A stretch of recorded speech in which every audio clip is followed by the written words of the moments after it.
বরিশালে হঠাৎ করে চলতি মৌসুমের সর্বনিম্ন তাপমাত্রা 12.4 ডিগ্রি সেলসিয়াসে পৌঁছেছে, যা জনজীবনকে বিপর্যস্ত করেছে।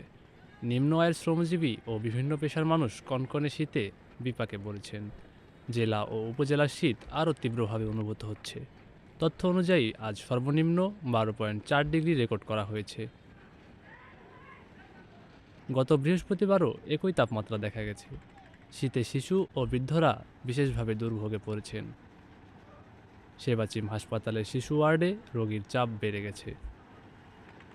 বরিশাল আবহাওয়া অফিসের মাসুদ রানা রুবেল জানান, আগামী কয়েকদিন এমন শীত অব্যাহত থাকতে পারে। ডিসেম্বরের এই সময়ে এমন তাপমাত্রা স্বাভাবিক। উপজেলার অনেক এলাকায় সকালগুলো কুয়াশাচ্ছন্ন এবং দুপুরের পর সূর্যের দেখা মেলে। তাপমাত্রা আরও কিছুদিন কমতে পারে, তবে পরে ধীরে ধীরে স্বাভাবিক হবে।